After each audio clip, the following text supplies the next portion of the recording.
Now there is one question which I don't want to answer.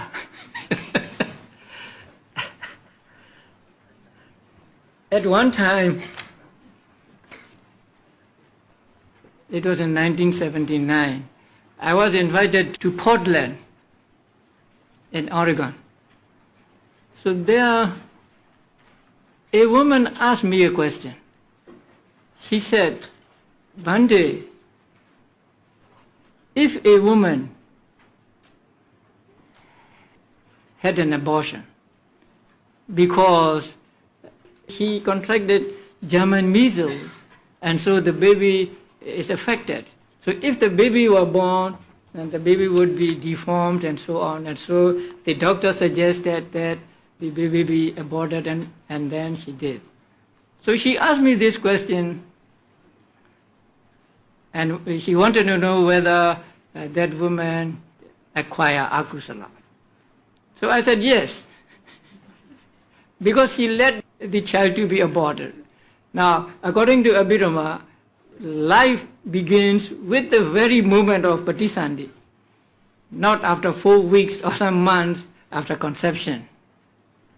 So, according to Abhidhamma, there is life beginning with the moment of patisandhi, and so it is a killing of a human being. But I didn't know that it was she who had that abortion. So later on she told me her story. So I was embarrassed, and I wish I had not answered the question. Now here it is almost the same question, not the same, but a very similar question. So I will read the question, right? Sayadaw said that there will be karma if we kill.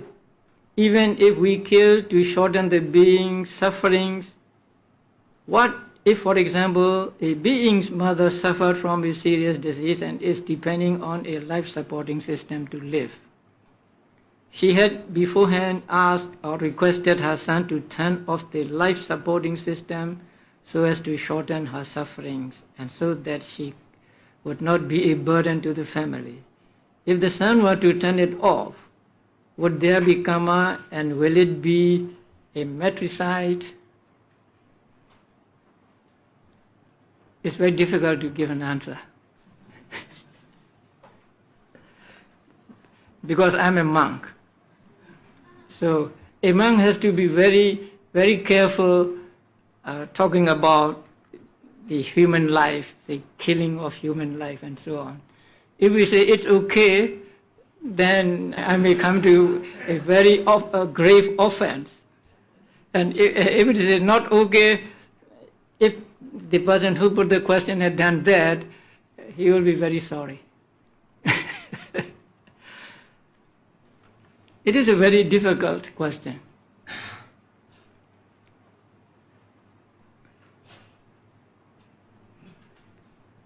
So my advice is not to have this life-supporting system put on anybody, on ourselves or on other people. Because as in this question, it would be very difficult for sons and daughters to say, just take it off. That means kill her or kill him, something like that. Although it is done with some kind of compassion, it is motivated by compassion, but the act itself is akusala, accompanied by dosa. So it is better not to have this in the beginning, rather than face this dilemma when once it is put on. So in the United States, there are now what are called living will. You write a will and say that please do not use this to me when I'm sick or something like that. And you have to do it with an attorney, and then you say it clearly.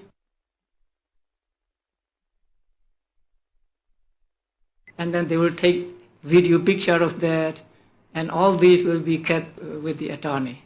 And then when you deceased and the doctors want to put this system on you, then the attorney can show this. And then people want to know, is that suicide? Again, it is very difficult to give an answer. And also, there are some arguments. Although this person is said to be living, he is like a vegetable. He does not know anything. And so he may not be alive actually. But his body is still functioning. His body has not gone bad, right? So there is still what is called life faculty or jivitendriya in his body. So to shorten the life, the flow of jivitendriya is called panatipada, taking life. So it is a sad situation if someone is in this. I'm sorry I cannot give you clear answer. Number two is, when we do good deeds, should we be doing it because of the merits we will gain, or just simply because we want to help? Now bodhisattvas, when they do good deeds, they just do them. They do not expect any worldly results. What they expect is attainment of Buddhahood. So that is the best way of doing kusala. But if you are not a bodhisattva, if you do not aspire for Buddhahood, then you may want to get results also. You will get the results not because you want them. This is the law of cause and effect.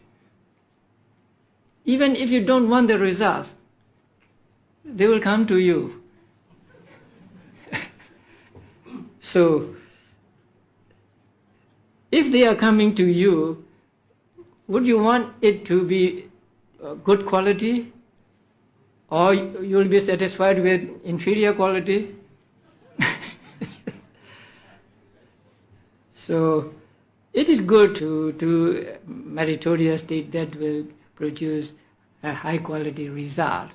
But at the same time, we are not to be selfish, and we are not to be attached to what results we will get out of this meritorious deed. But I think expectation we can make that we may this be for my rebirth in celestial worlds or something like that. But in the commentaries it is said that there are two kinds of kusala. One is depending on the round of rebirth, and the other is getting out of round of rebirth. So one takes you back into the round of rebirth and the other takes you out of rebirth. And the recommendation made by the ancient teachers is to do the merit that will take you out of this round of rebirth. Now that means whenever you do a meritorious deed, you wish for attainment of nibbana. You wish for getting out of this samsara. That is the one you should do first. Whenever you do a meritorious deed, say, may I attain nibbana for this meritorious act. But you can also add something. When I am roaming in the samsara before I get enlightened, may I be born in blissful states or something like that.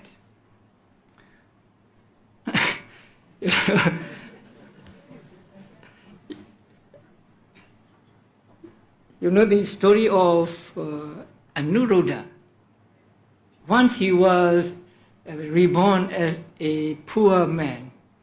And one day he visited the city, and then his friend took him to a rich man who was eating the meal that was worth 100,000 pieces of money. So when the man who came from the village saw that man eating that good food, he wanted to eat that food himself. That he went to the rich man and asked him, please let me eat that food. So the rich man said, you have to do something to get something. You will not get anything doing nothing. So if you can be my slave for 3 years, so I will give you this kind of food. He was so attached to that food that he agreed to become a slave for 3 years. So at the end of 3 years, the rich man prepared food for him and then gave the food to him. So when he was about to eat, a Pachika Buddha came, or a monk came. So when he saw the Pachika Buddha, he took the bowl of the Pachika Buddha and put the food meant for him into the bowl of Pachika Buddha. So when half of the food was in the bowl, Pachika Buddha said, stop. You had suffered for 3 years to eat this meal, and so you deserve to take it too. Then he said, Bhante, I'm so poor that in order to eat this kind of meal, I had to go through suffering for 3 years. So don't look at me, don't look at this life. Please, do a favor to me, and please accept all. So he put all of them in the bowl of the Pachika Buddha. And then he made a wish. Bhante, as a result of this punya, good deed, may I know what you know. That means, may I attain the spiritual attainment what you have attained. And also, when I roam about in the samsara, may I never understand the meaning of the word no or nothing. And then, say he died and he is reborn here and there. And in his last life, he was reborn as Prince Anuruddha. Now, as Sakyan princes, they play with each other, and whoever lost had to give cakes to the other princes. And it is said that he always lost. So he had to give his food to other boys. And then when they are finished, he sent for more food from his mother. So much so that there was no food left at the house also. So the mother said, there is no food now. So his servants came back and said, your mother said there is no food. But he doesn't know the meaning of the word no. Or there was nothing at the house and he doesn't know what was nothing. So he said, okay, then tell my mother to give the nothing food or nothing cake. Now when the mother heard this, mother knew that my son must have done good deed in the past, and so in order to let him know the meaning of the word nothing, she sent the bowl empty, without anything in it, and put a lid on it. But it is said that when he did that good deed, he shared merits with all beings, including the devas. So the devas who got the share of his merit at that time were there. So they said, if we do not do anything about it, we will suffer or something like that. So they put celestial food in the bowl. So when it was taken to the prince and he opened it, it was very good smell, fragrant. And so he said, my mother did not love me. She never gave me nothing food before. So from this time on, I will only eat nothing food. But later on, he became a monk. He joined the order, and then he became an arahant. And he was foremost among those who attained divine eye. First, he made a wish for attainment of nirvana. May I know what you already know, right? And then, as an extra, he said, may I not know the meaning of the word nothing as long as I am in the samsara. So, I think you may do so, or you may just do it. Because I told this story and I asked one woman, what do you think? Which fish do you like? He said, I like the second one. So you just made a wish for attainment of Nibbana only, or you may wish for Nibbana first and then put in some more. Okay.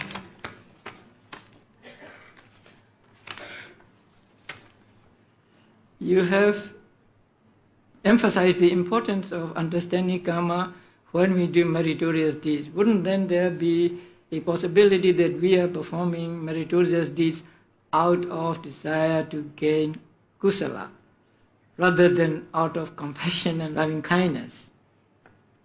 I think the question is more or less the same. So if you can do the merits with clean heart, I think it's okay. But as I said, the other is also okay. So the one thing is not to be too selfish about that, not to get results for yourself only or something like that. A meritorious deed done out with the right preceding and succeeding mindset is superior wholesome karma with three root results. Implies an underlying motive behind the deed. Wouldn't a deed performed with no expectation of any kind of reward, purer and for more superior, and hence should lead to better karmic results?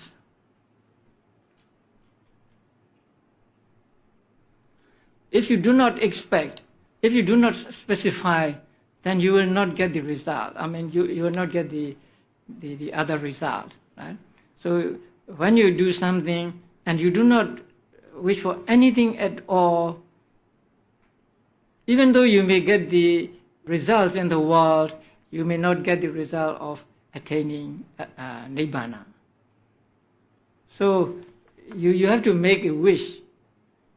And when we make a wish, we do not make a wish just asking something from somebody. When we make a wish, we say, as a result of my merit, may I attain Nibbana or something like that. So, if you can perform a meritorious deed without any kind of expectation of rewards, and so it's okay, then your kusala will be of high quality, but superior and inferior here means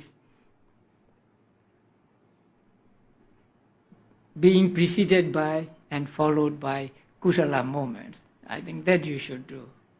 And three root is not wishing for results or whatever, but you just understand the law of karma. Just understand that there is karma and there are results of karma.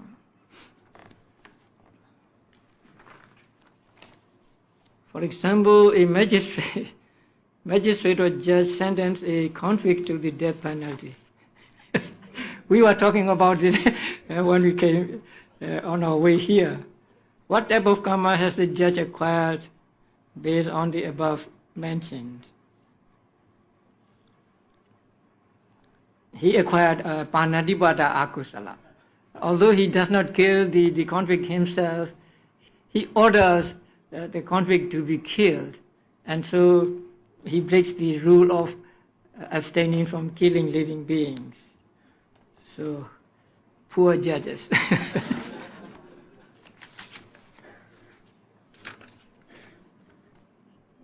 Is there any difference between Usma and Tejo? In what context can Usma be used? Usma and Tejo are the same. There is a saying that Ayu, Usma and Vijnana, three things. So when they left the body, that is what that means. So Ayu means the life faculty, both physical and mental, and Usma means bodily heat. So bodily heat is one kind of the fire element, Tejo Dhatu, and Vijnana, the consciousness.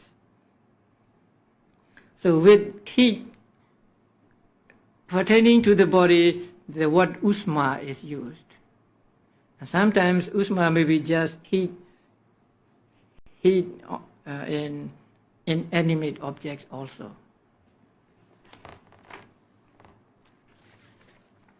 We chant regularly reciting this verse, will we stop from rebirth? Ratana Sutta. See, thus their seed of rebirth have been destroyed and their passion uprooted. Now, by reciting Ratana Sutta, you are doing a kind of asseveration. That means you are saying something true and then wishing that by saying this truth, may there be happiness. But that will not stop you from rebirth. And Dhammacakka said, this is my last birth, there is no more becoming for me. This is what is said by an Arahant. So when an Arahant reaches Arahantship, then he is happy and then he says, this is my last birth, there is no more becoming for me. That is for him and not for us who recite this Sutta. And then Karaniya Metta Sutta. The virtuous and possessed of insight, having removed greed for sensual pleasures, he will surely come no more to any womb. When you practice loving kindness and then you reach arahantship, then you will have no more rebirth in the future. You will not go into any womb again. Or if you do not achieve arahantship, but you become an anagami, then you will not come back to this sensual world and so on. So, just chanting these suttas will not stop us from rebirth. But what stopping of rebirth mentioned in these suttas are just the facts. Now, in the Ratana Sutta, their seed of rebirth have been described because Buddha is describing the qualities of those who have eradicated mental defilements. So, chanting can give us some peace of mind and also maybe some worldly results like freedom from danger and other things. But just chanting will not help us to stop rebirth. As you know, we have to practice.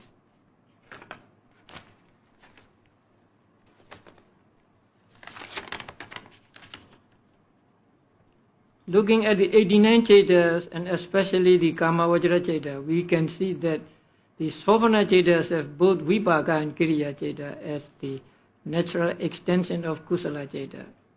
Given what we know of the Kriya Cheta, why is it that there is no Akusala Vipaka Cheta as extension of the 12 Akusala Cheta in Kamavajra? I don't understand it. Given what we know of the Kriya Cheta, why is it that there is no Akusala Vipaka Cheta as extension of the 12 Akusala Cheta in Kamavajra? You mean why that there are no 12 resultants of Akusala?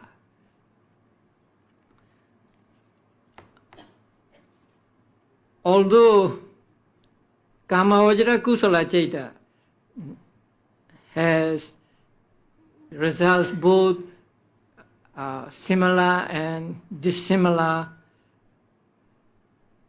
Akusala Chetas have no such results.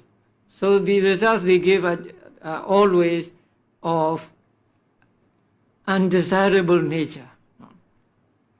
Because they are Akusala, so they cannot give good results. So since they give bad results, they come in the form of seeing consciousness, hearing consciousness, and so on.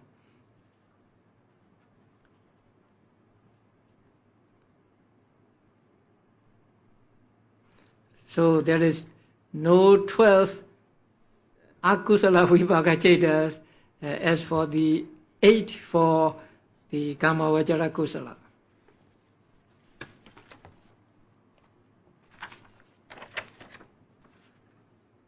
Thus, resultant consciousness arise in the 7 jhana thought process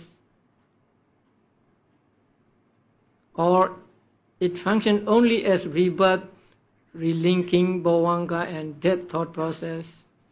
Now you know the thought process for seeing.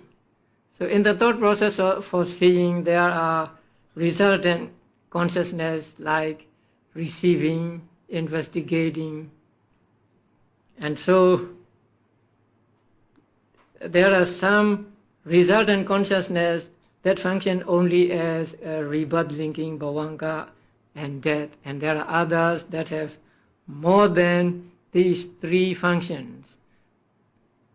The Kamavajra Sravana Vibhaka have how many functions? 4 functions, and the Sandhiranas, investigating consciousness, 5 functions. So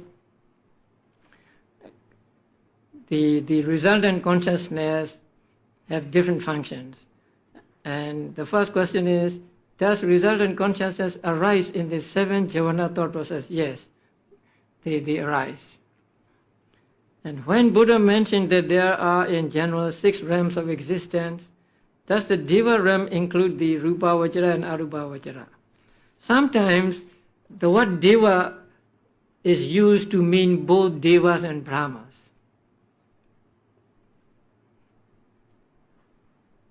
But in Abhidhamma, we use Deva for celestial or lower celestial beings only and not for Brahmas.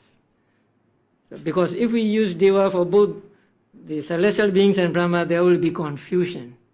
So in Abhidhamma we say there are 6 Deva realms, and these 6 Deva realms are not Brahma realms.